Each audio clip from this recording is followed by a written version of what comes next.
Hello दोस्तों, नमस्कार। स्वागत है एक बार फिर से आज की नई वीडियो में। दोस्तों, कहते हैं किसी भी खुफिया एजेंसी के लिए कोई भी कार्य करना इतना आसान नहीं होता है।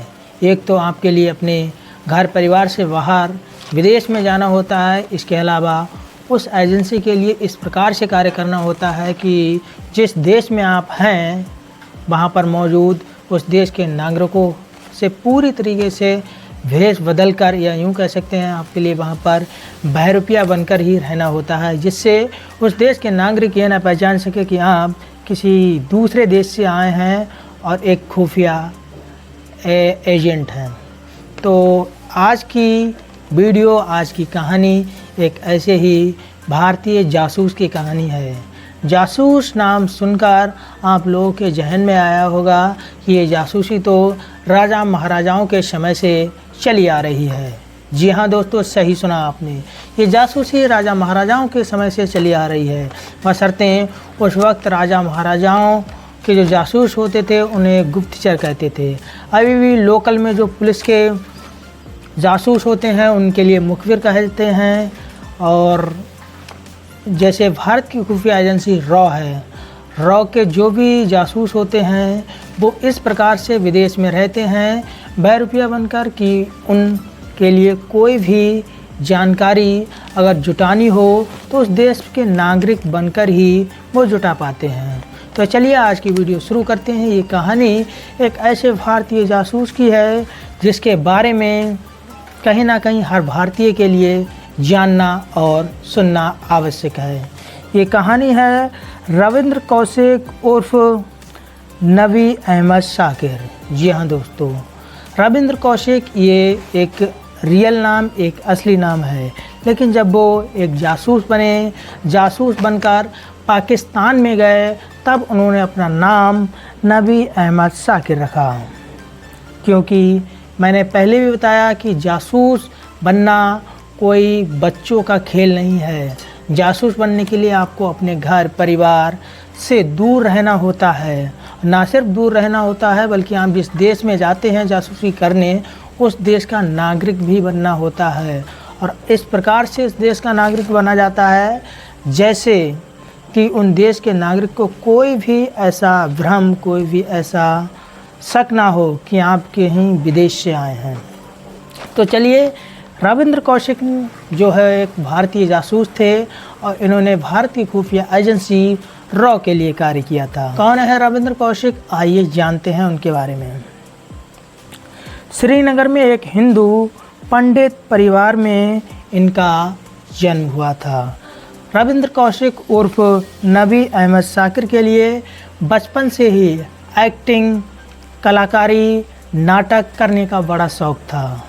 बचपन में खेल खेल में वो अपने साथियों के उनके रोल, उनके गोल डिसाइड कर दिया करते थे, किस प्रकार से नाटक को तैयार करना है, नाटक को क्रिएट करना है।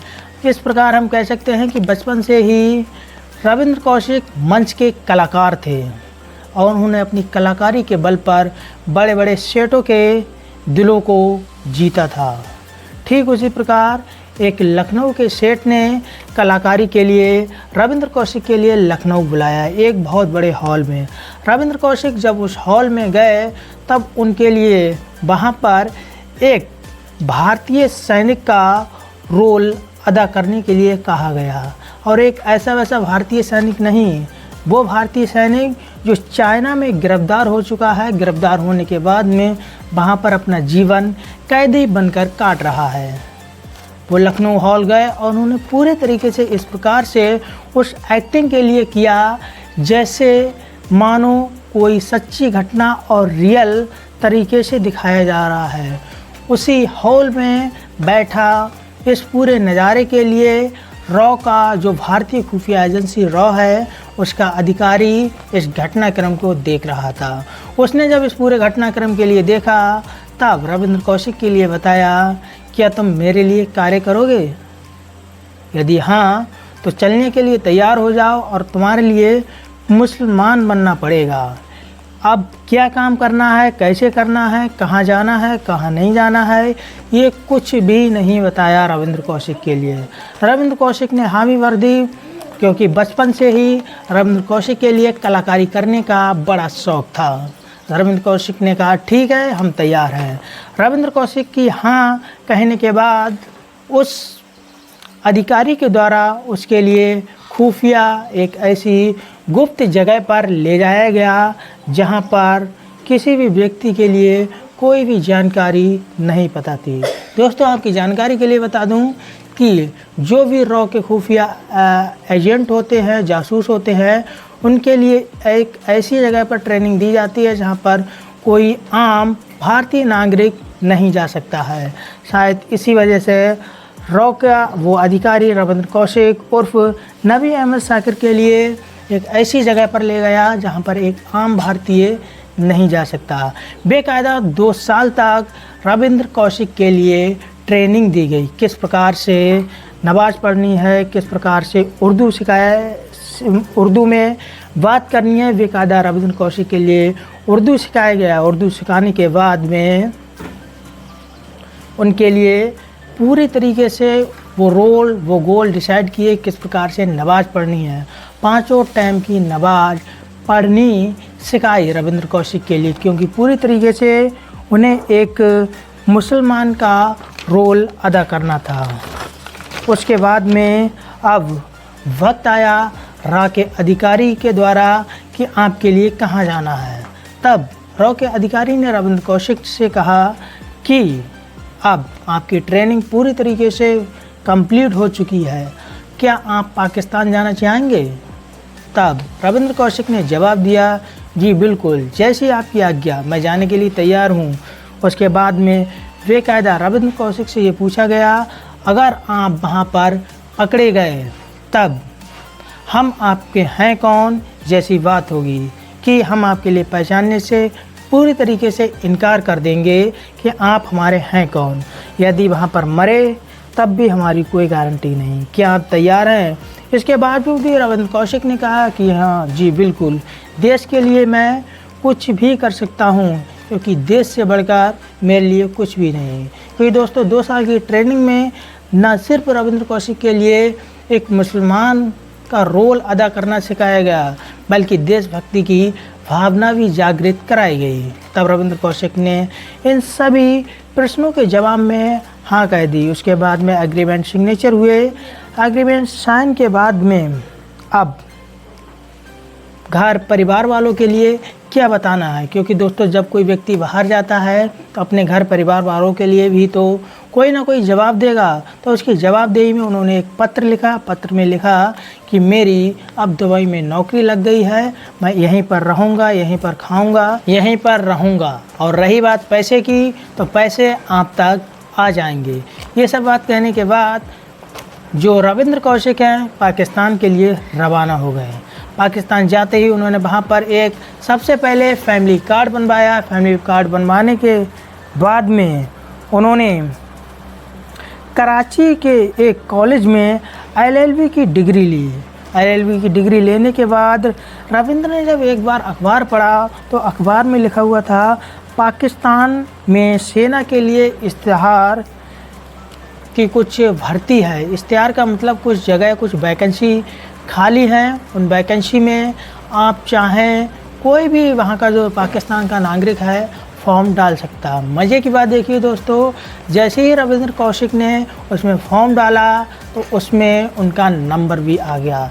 इस प्रकार हम कह सकते हैं कि रविंद्र कौशिक वहाँ पर एक सेना, एक फ़ौजी, एक वहाँ की आर्मी में तैनात हो चुके थे।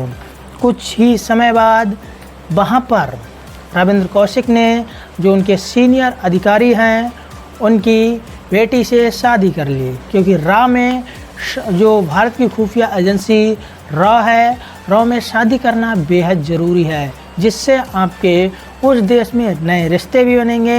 नए रिश्ते बनने के साथ साथ वहाँ के जो नागरिक हैं उन पर किसी भी प्रकार का उनके लिए आप पर डाउट, कोई भी शक नहीं होगा। वो भी पूरी तरीके से ये यकीन कर लेंगे कि आप वाकई में आप इस देश के नागरिक हैं, क्योंकि आपने यहाँ पर शादी भी कर ली। शायद इसी बात को ध्यान में रखते हुए रॉ के खुफिया एजेंट रविंद्र कौशिक उर्फ नबी अहमद शाकिर ने वहाँ पर शादी भी कर ली। शादी करने के बाद में फिर क्या होता है आगे। अब देखिए यहाँ से दोस्तों पूरी तरीके से पासा पलट जाता है। लड़की से शादी हुई, उसका नाम था फातिमा। रविंद्र कौशिक ने फातिमा से शादी कर ली। ना सिर्फ शादी कर ली, वो फातिमा से एक ट्रू लव भी करते थे। लेकिन ये पूरी तरीके से ट्रू लव करने के बाद भी उन्होंने ये फातिमा को भी नहीं बताया कि वो उसके देश पाकिस्तान की जासूसी करने आए हैं। क्योंकि जब रविंद्र कौशिक के लिए पूरी तरीके से हिंदुस्तान में जब ट्रेनिंग दी जा रही थी, तब रविंद्र कौशिक के लिए ये सब सिखाया गया कि यहाँ तक कि आपके लिए अपने घर भी ये नहीं बताना है कि आप कहाँ पर हैं, क्या कार्य कर रहे हैं।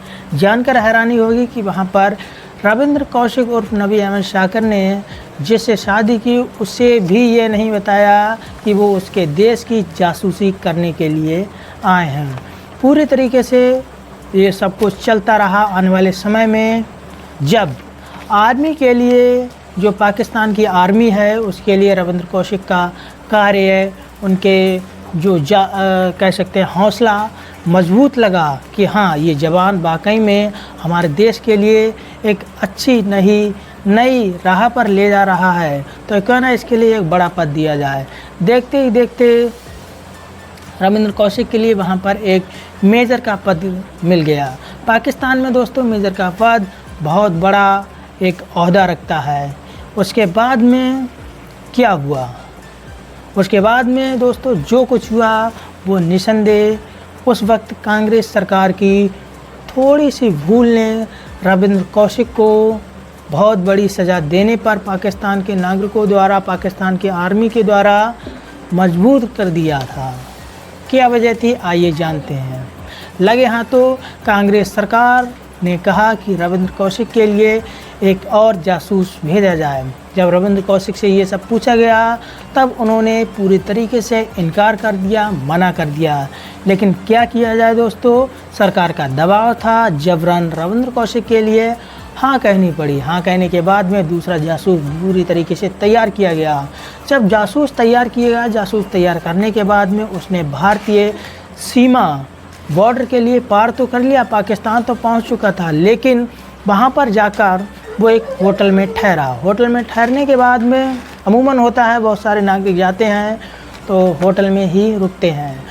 होटल में ठहरने के बाद में वो एक चाय पी रहा था, लेकिन वहाँ पर ऑलरेडी पहले से ही पाकिस्तानी आर्मी मौजूद थी। जानकर हैरानी होगी, उसकी बोलचाल से पाकिस्तानी आर्मी ने उससे पहचान लिया कुछ तो गड़बड़ है। लगे हाँ तो उसने जो भारतीय खुफिया एजेंट रॉ का एजेंट था उसके लिए दबोच लिया और उससे कहा कि बताइए तुम कौन हो और कहाँ से आए हो, यदि नहीं बताओगे तो तुम्हें मैं लगे हाथों गोली से उड़ा दूंगा। तब उसने बताया कि ये मेरा समय ही ख़राब है, मैं अपने दोस्त से मिलने आया हूँ। तब उसने बताया, उसने पूछा कौन है आपका दोस्त, पाकिस्तानी आर्मी ने पूछा। पाकिस्तानी आर्मी के लिए उस खुफिया अधिकारी ने बताया कि मेरा दोस्त रविंद्र कौशिक है, जो कि सही मायने में भारतीय हिंदू है, और उसने यहाँ पर एक मुसलमान का रूप धारण करके आपके यहाँ पर एक बेटी से, जिसका नाम फातिमा है, फातिमा से शादी की, और वो इस समय आपकी आर्मी में मेजर के पद पर तैनात है। ये सब सुनकर पाकिस्तानी आर्मी के जो जवान थे वो दांतों तले उंगली दबाने पर मजबूर हो गए। दोस्तों जानकर हैरानी होगी, तब उस आर्मी ने कहा कि आप जहां पर जिस प्लानिंग के साथ में मिलना चाहते थे उस तरीके से मिलिए, लेकिन रविंद्र कौशिक उर्फ नबी अहमद शाकिर के लिए इस प्रकार की कोई भी भनक नहीं लगनी चाहिए कि पाकिस्तानी आर्मी के लिए सब कुछ पता चल चुका है। बेकायदा सुबह 5 बजे जिन्ना उद्यान में मिलने के लिए रविंद्र कौशिक उस जो दूसरा रॉ का अधिकारी था भारतीय, उससे मिलने गए थे। उसने हाथ मिलाया। हाथ मिलाने के बाद में लगे हाथों उन दोनों के लिए पाकिस्तानी आर्मी ने दबोच लिया। उस वक्त रविंद्र कौशिक के लिए इतना गुस्सा आया कि उसने बहुत पिटाई लगाई उस दूसरे रॉ के अधिकारी की। लगे हाथों जैसे ही दबोचा गया, उसके बाद में रविंद्र कौशिक के लिए जेल में डाल दिया गया, पाकिस्तानी जेल में डालने के बाद में 12 दिन तक सिर्फ पिटाई के अलावा और कुछ भी नहीं। पीने के लिए सिर्फ पानी दिया जाता था, वो भी जो जेल की बैरक होती है, बैरक के ऊपर से सिर्फ उतना पानी जिस पानी से वो सिर्फ जीवित रह सकें। रविंद्र कौशिक उस बैरक में पानी चाट कर भी पीते थे। 12 दिन बाद जब बैरक से बाहर कोर्ट में ले जाया गया रविंद्र कौशिक के लिए, तब कोर्ट में उनके लिए फांसी की सज़ा सुनाई गई। लेकिन पाकिस्तान में मानवाधिकार वाली संस्थाओं ने उनकी फांसी की सज़ा को उम्र कैद में तब्दील करवा दिया।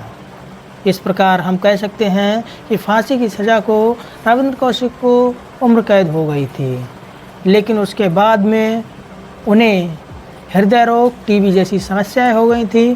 फिर वहीं से वो अपने घर के लिए पत्र लिखा करते थे, चिट्ठी लिखा करते थे, और चिट्ठी में उन्होंने पहली चिट्ठी में लिखा था कि मैं दुबई कहीं नहीं गया था, मैं भारतीय खुफिया एजेंसी रॉ के लिए कार्य कर रहा था, लेकिन यहाँ पर इस तरीके से कांग्रेस सरकार के दबाव से एक छोटी सी गलती से मुझे यहाँ पर पकड़ लिया गया और मैं इस वक्त जेल में हूँ।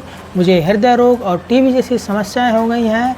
मैं हिंदुस्तान में ही मरना चाहता हूँ, हिंदुस्तान में ही सांस लेना चाहता हूँ। उसके बाद में इस पत्र को देखकर रविंद्र कौशिक के पिता बड़े बड़े नेताओं के पास गए, लेकिन उनकी कोई सुनवाई नहीं हुई। उन नेताओं ने कहा कि रविंद्र कौशिक के द्वारा पहले से ही एग्रीमेंट साइन हो चुके हैं, क्योंकि रॉ के अधिकारी का कहना है कि जब रविंद्र कौशिक यहाँ से जाने के लिए रवाना हुआ या उसके लिए पूरी तरीके से पक्का किया कि आप तैयार हैं या नहीं, तो एग्रीमेंट सिग्नेचर कराए गए। यदि पकड़े गए तो हम तुम्हारे हैं कौन जैसी बात होगी, यदि यहाँ पर मारे गए, मृत्यु हुई तो कोई परवाह नहीं। ये सब देखने के बाद में रविंद्र कौशिक का जो शव है वो भी हिंदुस्तान में नहीं लाया गया। इसकी दोस्तों बहुत सारी वजह थी। पहली वजह ये थी कि अंतर्राष्ट्रीय स्तर पर ये कहीं ना कहीं भारत का थोड़ा नाम खराब होता, नाम खराब होने की वजह से शायद रविंद्र कौशिक का शव नहीं लाया गया। लेकिन पाकिस्तानी जालिमों के द्वारा एक कचड़े में ही उनके शव को जलाया गया। तो ये थी आज की पूरी कहानी। हर रोज़ आपको नई कहानी के साथ में शाम 8 बजे इसी प्रकार हम लोगों की मुलाकात होती रहेगी, क्योंकि सही माने रविंद्र कौशिक एक महान योद्धा था। वो साया था जो कभी तिरंगे में नहीं लिपटा, मगर उसकी हर धड़कन तिरंगे के लिए धड़कती रही। वो साया जिसने अपने देश के लिए हिंदू पहचान को भी राख कर दिया, उर्दू को अपनी ज़ुबान बनाया, इस्लाम को जिया और ऐसा पाकिस्तानी बना कि दुश्मन मुल्क पाकिस्तान की आंखें धोखा खा गईं। वो भारत का सबसे बड़ा जासूस था, एक ऐसा ख़तरनाक जासूस जो पाकिस्तानी सेना में जाकर मेजर बन गया। दोस्तों, तो ये थी रविंद्र कौशिक उर्फ नबी अहमद शाकिर की पूरी जासूस भरी कहानी। कहते हैं कि बचपन से ही रविंद्र कौशिक को कलाकारी करने का शौक़ था, लेकिन क्या पता था आने वाले समय में, आने वाले वक्त में रविंद्र कौशिक कहां से कहां पहुंच जाएंगे, क्योंकि समय का सिक्का बहुत शक्तिशाली होता है। और शायद इसी वजह से रविंद्र कौशिक के लिए वीरता तो मिली, लेकिन वीरता के किस्से देश में नहीं गाए गए। रविंद्र कौशिक ने रोल तो अदा किया बहरूपिया बनकर, लेकिन शायद एक हीरो, एक एक्टर नहीं बन पाए। शायद वो सब कुछ नहीं मिल पाया जिसके हकदार भी रविंद्र कौशिक थे। इसलिए कहा भी जाता है, हर किसी को यहाँ मुकम्मल जहाँ नहीं मिलता, किसी को जमी तो किसी को आसमान नहीं मिलता। जय हिंद, जय भारत।